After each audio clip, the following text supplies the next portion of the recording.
Yud Beis.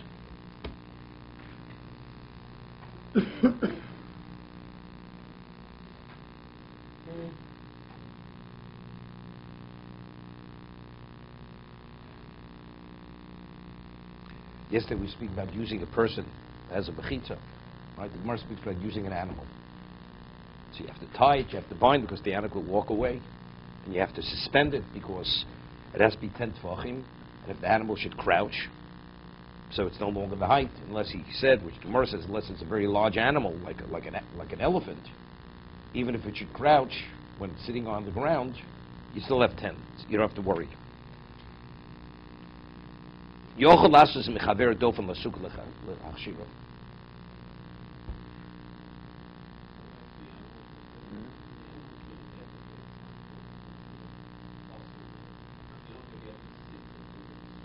The halach is soa. Soa is only human waste. It's not animal waste. Unless it reaches a point that it's not tolerable. Okay. So you clean up whatever it is. You know, you question what you're asking. It's called what they call a kasha v'maisa. Kasha v'maisa. First of all, we're talking about it's not the animal's going to be there for 7 days necessarily. You know, and everything is relevant. You know, certain people can deal with it. You live a person's a farmer. It's not so terrible. Okay. Exactly. Exactly. Different strokes for different folks. Good luck to Stephen. Yeah. Sure.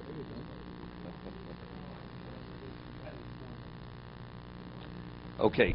Yochel lasus chaver dofen lasuk lachshiro. Person can use a human being as a wall for the sukkah to validate the sukkah. Vafilu b'yomtiv. Normally. Yochel lasus chaver. From before, from the animal before. Oh, so the second one tied together. No. No. Yeah, why not? The Gemara in Erevin speaks about a human being. They wanted how to bring a Sefer Torah from the house to the shul, so they had the people line up. You know, there's a whole question on Simchas Torah. Alan is important. You're a Gabbai rules. Person, the halacha is that when you take the Sefer Torah out of the Aron Kodesh, right, and it's a movement, you're not permitted to sit. The only time you're permitted to sit in the presence of Sefer Torah is only if it's in its location. So that's it. Even if the Aron is open. La halacha, one doesn't have to stand, even if it's open. Of course, the Sefer Torah is in its place. It's only when it's removed from its place. Okay? So that's why there's a whole question. Even when, after Hagba, and somebody holds it, that was Rabbi Yoshe Ber's, his chumrah. That was his thing. All YU graduates, they made a big tumult over this. And he was very adamant that it has to be on the bima. That during the Haftorah, the maftir, it should be on the bima.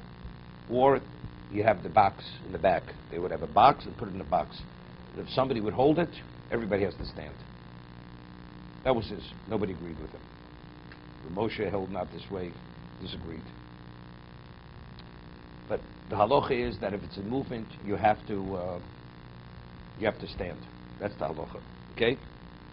So now, so the Gemara, so on Simchas Torah, people dance with Sifrei Torah, and people sit.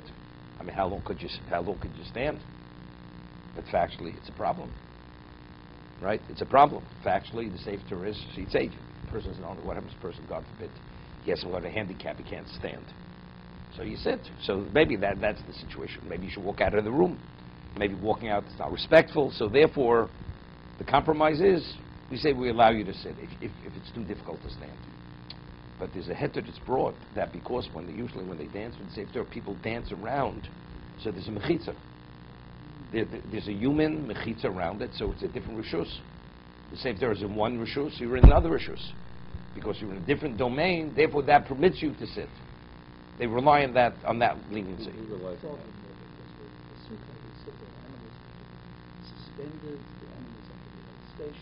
No, that's only because you could be sitting in the sukkah and in a moment there's no longer a sukkah. If the animal walks away. You're right. So let's say you're sitting and all of a sudden the people they disband. Well, it's not the spanning, it's circular. No, movement is not a problem. If you have, what happens? You have a rotating sukkah. It's in rotation. It's not a problem that it's moving. Movement is not a problem. You never find it. As long as the sukkah, the mechitza is within 3 tvachim, touching the ground, it's not a problem. How would one know that What about lovod? love applies in movement? Well, if you have omid merubah laporos, right, it doesn't make a difference. You don't need lovod. Omid merubah laporos. Okay, I'm just saying that's a leniency they rely on. So a person, so the Morin Erevin tells a story that they had to bring a sefer from a house to a shul. How do you bring it into the street? There was no eruv. So what they did was they made a human. They were instructed to make a human mechitza and bring it between the 2 rows of people, and it went from the house to the shul, and that's how they carried the sefer Torah. Okay, so similarly, so now you have 2 walls for sukkah. You need a 3rd wall, and you're going to be eating. It'll take you 20 minutes to eat. So yes, first, could you please stand there? And you have sufficient schach on top. It will be valid. Now you have 3 walls. Whatever it is, he stands within 3 tvachim of the. He's more than 4 tvachim, right? So I'm saying he stands within the wall. So you have rove. The 3rd one is the majority. So you're okay. That person eats. That person eats. So that's what Yaakov asked yesterday. Could he eat? Is he in the sukkah? Is he outside the sukkah?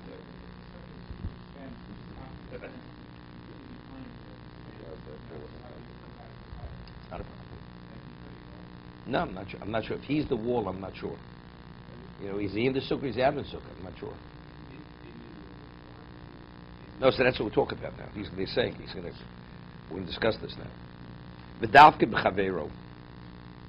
Because here he says, and you could even do it on Yom Tov, right? The Mechaber says, Yoch lasos chavero dofen l'sukkah l'chashira afilo b'Yom Tov.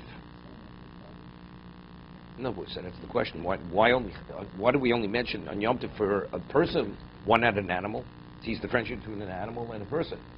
Aval behema also lamidu b'Yom Tov l'dofen shlishi lachsha sukkah. But an animal you cannot use for the 3rd wall. Afilim lo yikshurenu rak al yedei aniva. Even if you'll bind it, well, you won't make a permanent knot. Use a bow. So you're permitted, you're not permitted. Nun daled on the bottom.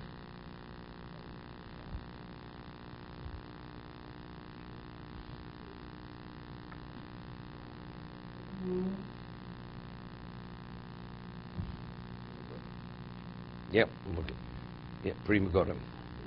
Hatam de Vishlam gabi yodem came shomit shom lo yodem lo shem mechitza homachom havim mechitza asuy b'shogeg. The mut v'altal al yodem vein kadis mechitza lamamid. Bos kavonas omer as linon. Ma she'enke bebehemo she'en lo das as lin bos hamamido du das duhu ledas v'chashivo keitz ba'almo. Avol dover v'yis kama yidei behemo mutal b'yomtev v'afilo yidei keile mutal k'dis b'gmor. Okay.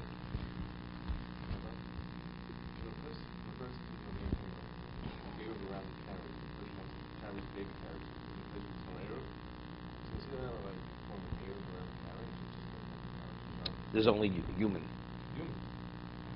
What are you going to do? You want to take a child to shul? We'll see over here in a minute. I feel this is very important.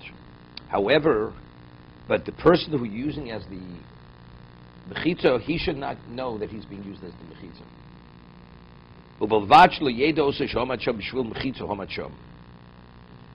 Aval b'chol. Because again, rabbinically, you're creating a mechitza. It's like a semi-binyan. You're creating a domain. Aval b'chol afil im yodeh b'shabbat dami during the week makes no difference. They didn't know. Just have people go to shul. And so he says it on the bottom because he says a mechitza which comes about b'shogeg, you're permitted to use the mechitza. So if it's an animal, the person who uses the animal, so that's deliberate. But the person, because he has a mind of his own, and you have to please stand there. So it's his prerogative that he's standing. It's his choice. So therefore, that's called the mechitza. That's what he explains. He doesn't know why he's standing. Could you please stand there? Now, I want you to watch the entrance while I eat. Tell me if anybody's coming. But his standing there creates the... The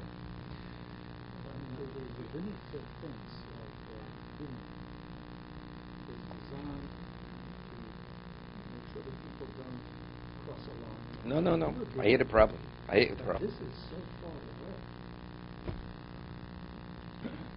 Okay, we'll leave this for next week. Noon Gimel. They weren't aware. They just tell people, we're going to shul. We're going to shul. No, we're going. Yep, exactly. Exactly. No, no, to be able to be nene, to be benefit from amlocha b'shogeg. Amlocha b'shogeg. Again, a person cooks doesn't realize Shabbos he's cooking. Right? Over here, the person himself, he doesn't realize his intent is not to be mechitza. So the reality is, factually, it happened. It's like what we call misasik.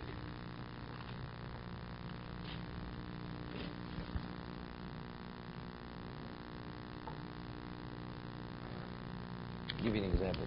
Person accidentally, he lifts his hand, actually puts on the light switch on Shabbos. Are you permitted to benefit from the light? You're allowed to.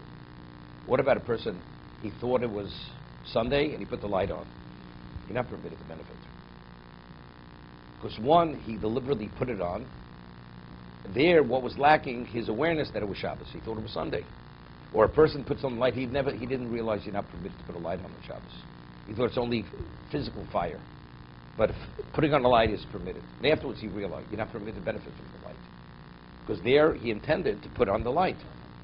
But what person didn't even intend to do the action. He reaches for the towel in the bathroom and accidentally hits the light switch. Right? There, it's not even called a malacha. That's less than a shogeg. So they're permitted to benefit from it. So here, could you please stand there? So in terms of the person doing, he doesn't even realize what he's doing. You know, he doesn't even realize he's creating a mechitza. But evidently, the whole thing's rabbinical. So it's like a misasik on a rabbinic law. It's not a permanent mechitza.